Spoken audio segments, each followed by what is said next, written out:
There we go, we're recording again. Right then, lads.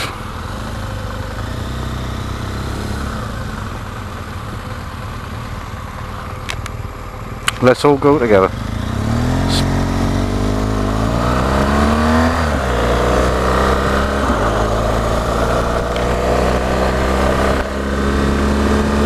Third exit off the roundabout, guys.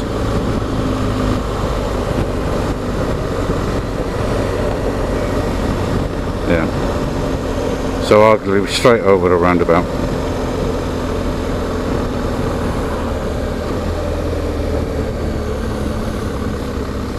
How do you find the difference with the roundabouts, Dave?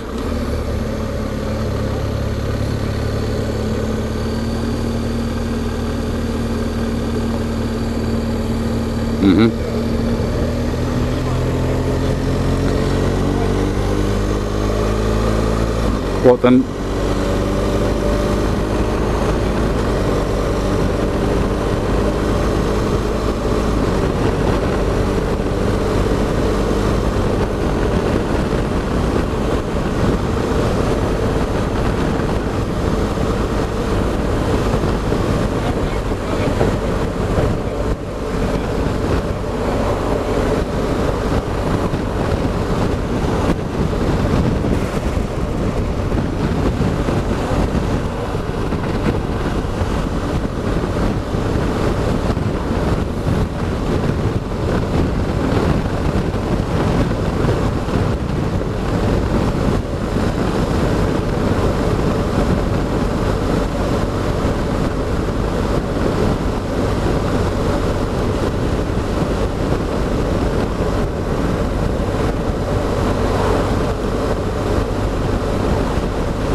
Just gone midday.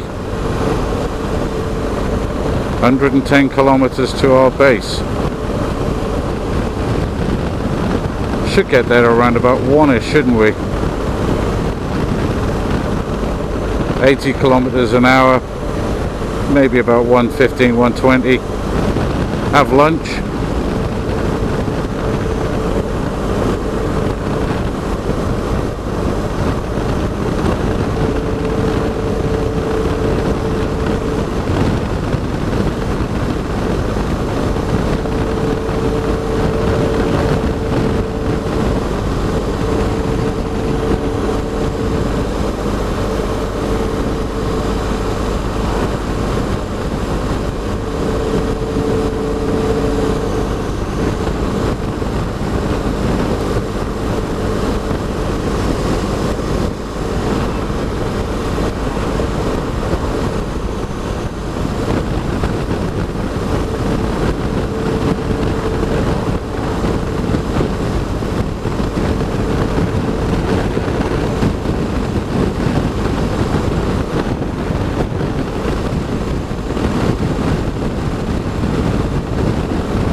Definitely not, mate.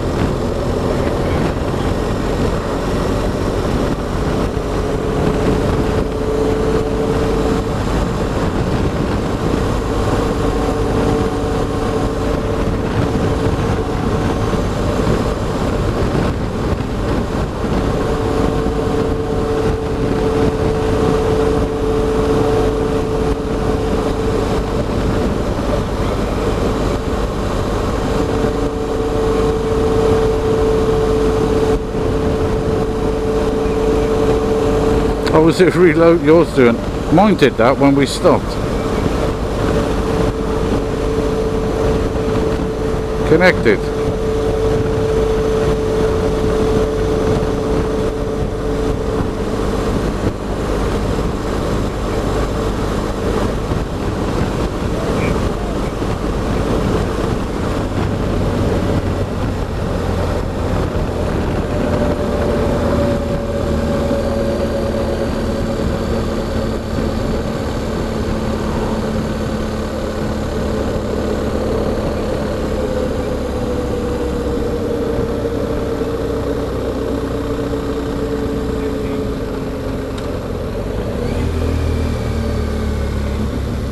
Yeah, just do your best, Roy.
I think the bigger problem is the European argument, and that is when you look at sort of inner city areas in Paris, in Munich, in Berlin, in Reims, you know, the inner city areas, because that's where all the money is, that's where they have the housing crisis.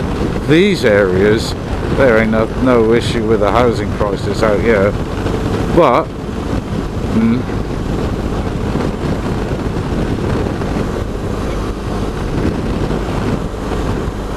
but we're a finite island, aren't we? You know, you can't cram 1 million houses into a space for 250,000 houses. Whereas out here, what have they got? They've got such a vast amount of land.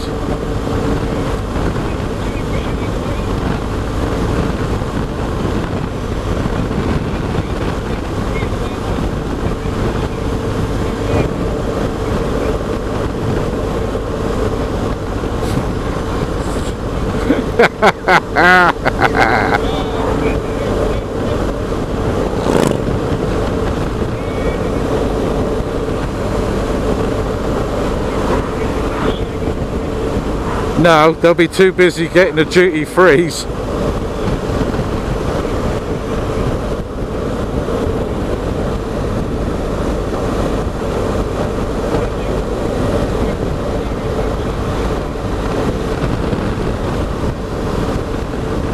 I think it's a difficult one because yes, I think all of this situation reference Europe and the Brexit argument.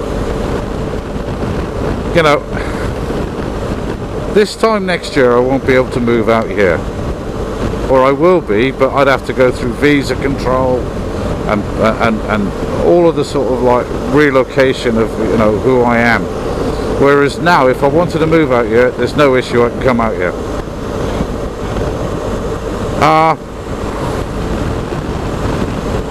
I think it's a beautiful part of the world. You know, we're riding through gorgeous countryside. Look at it, it's just totally open roads, nothing to care about. We're enjoying the bikes, we're enjoying the roads, and yeah, I think it's gorgeous. But would I want to live here? I think it's as isolated as isolation can be. Look, 2 houses there. Yeah. Where's your nearest petrol station? Where's your nearest supermarket? And I don't think we should be relying on that, but yeah, I don't know. Is it just me? You know, am I sort of...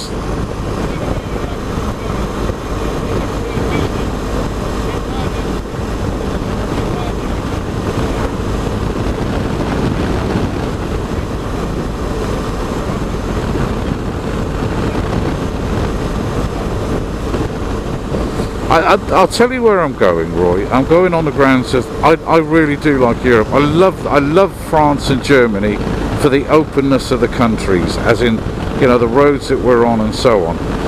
But for the distances from point A to point B, I'm just thinking to myself, what business is there to sustain you living there?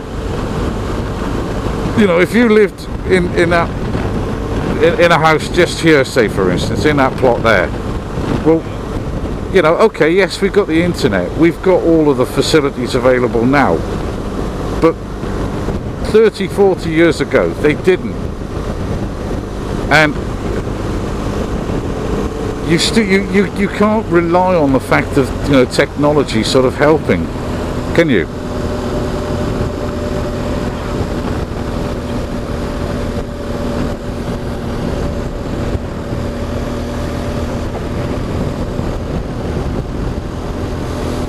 Hey look, Hondas.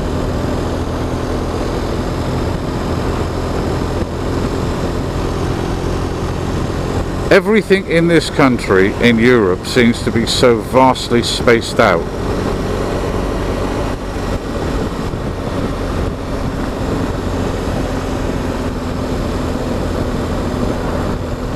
That's my point, Roy. Everything seems to be vastly spaced out.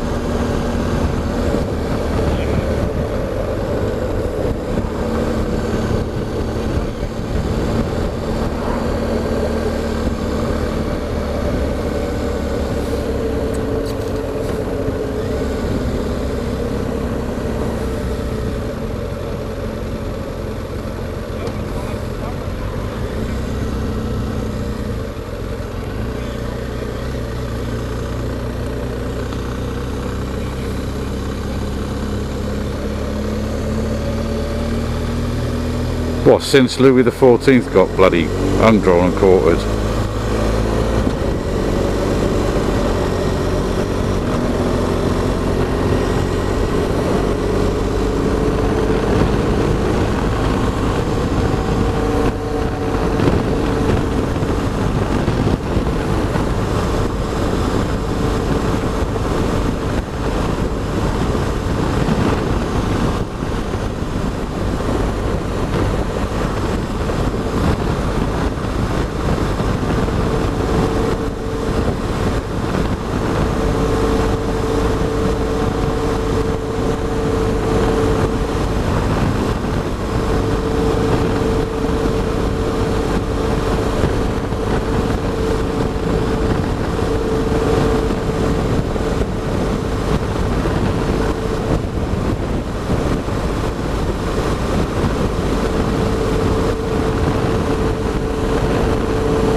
Oh, I see, that had a 90 board and my nav is saying it's 80, so as of tomorrow this is an 80 zone.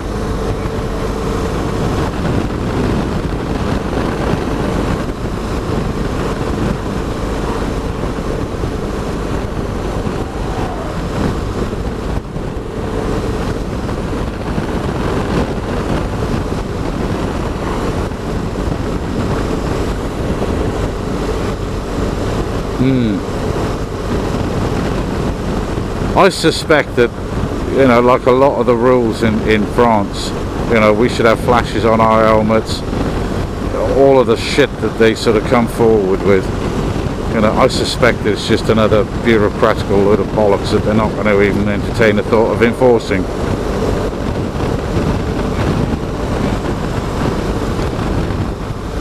Oh yeah, if you were doing 170 clicks here, I'm sure they'd go, oh fuck that, we'll have you for that.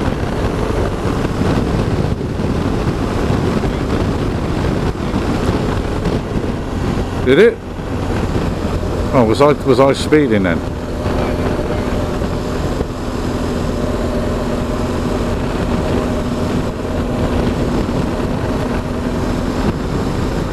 What, in the middle? Oh, I did miss it.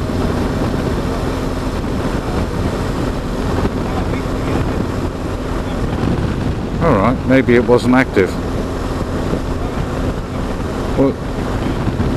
Well, I was doing it 80 kilometers an hour.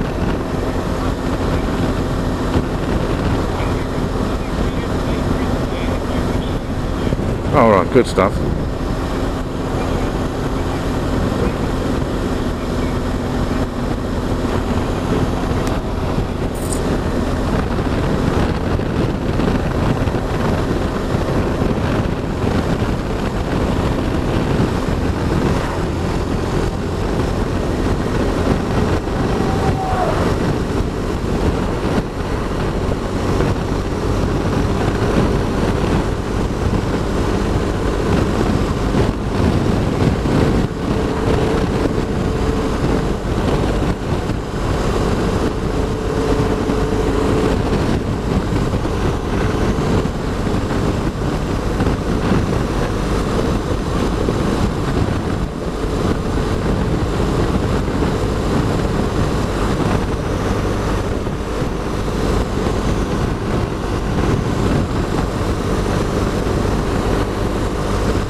I'm just going to do the Stelvio stand. How's that, Roy? Stelvio stand. Can oh.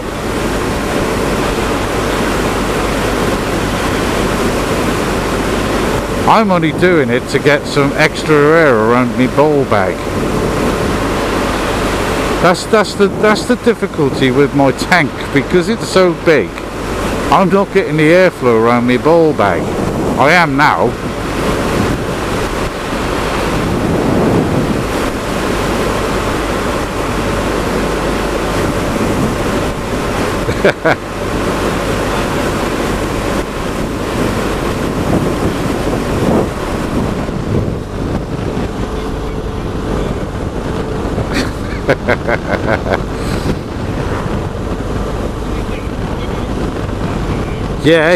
Yeah.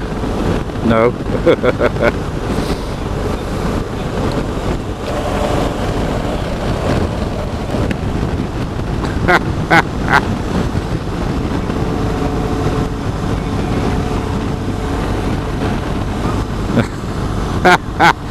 I took that down actually. I did have it as one of my pages, didn't I? You know, a woman taking her knickers off. It was like, oh, you ride a bike, I won't need these.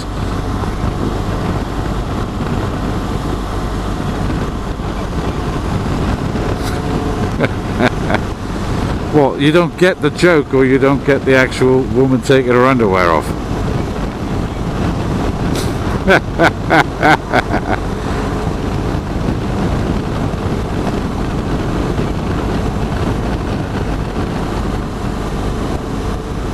52 kilometers, the second exit onto the N165, but it's only 52 kilometers, so yeah, we've got 89 to go, so we've got 52 kilometers before we turn off this road.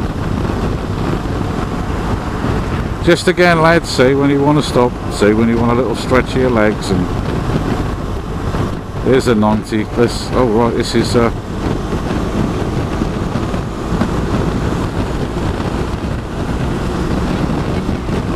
don't leave you on a jet plane.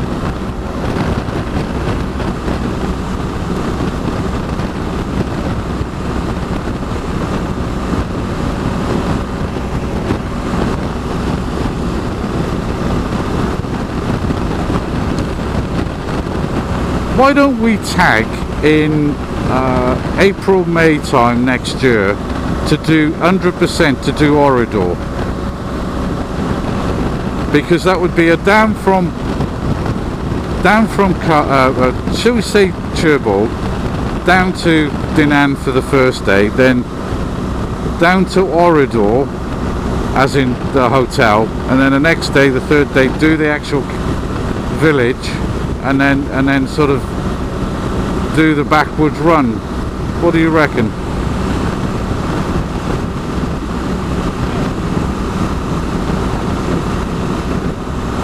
What do you reckon, Dave?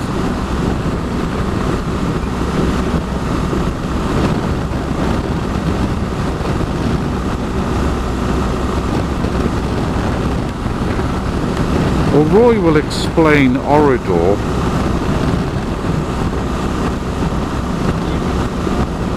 Yeah.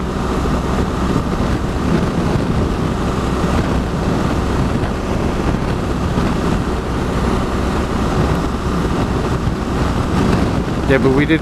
Go on.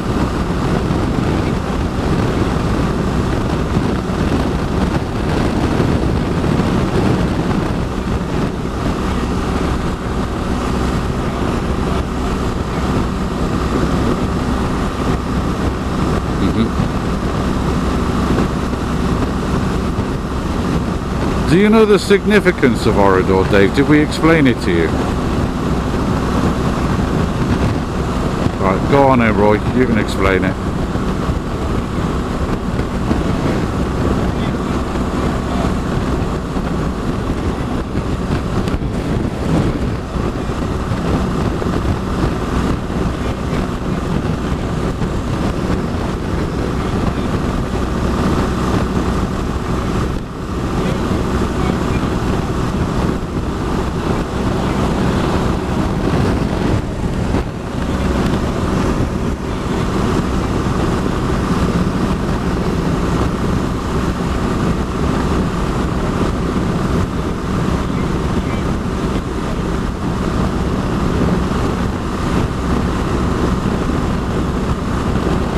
But what's not being said is the village is a museum to the day that the Germans left the village. It has not been touched. So you've got all the houses, all the furniture, all the cars, all the road fixtures, everything is all as it was on the day when the Germans left the village. Hello, hello, everyone there?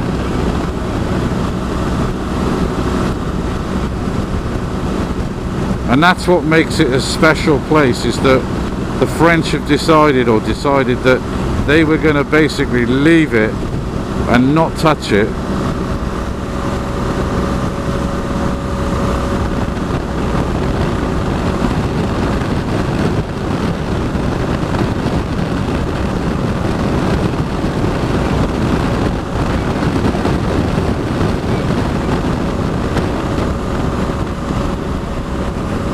Yeah. Oh no, good. No, we.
They don't have substance then.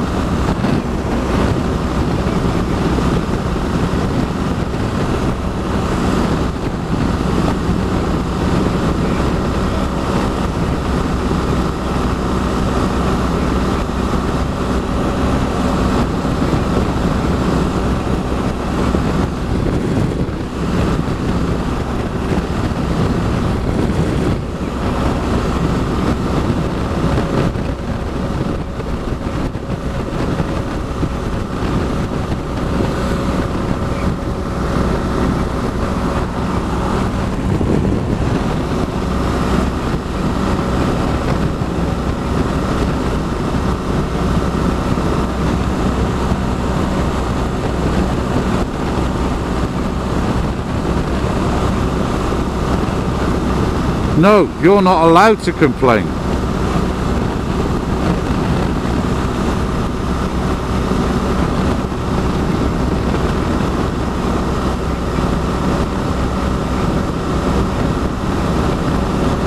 That's discrimination, and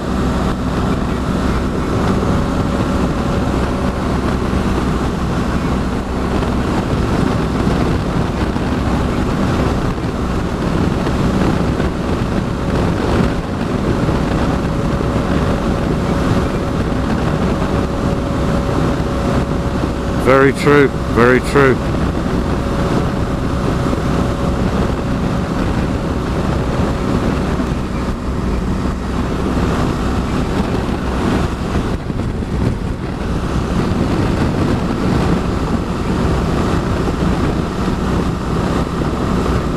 I think all of this scenario, when we look at exclusion, racism,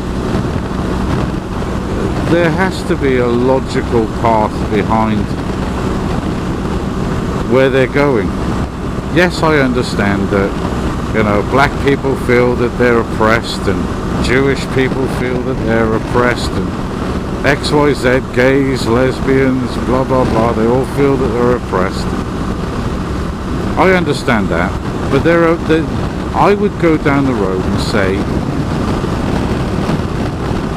if you are totally qualified for a job, it shouldn't matter.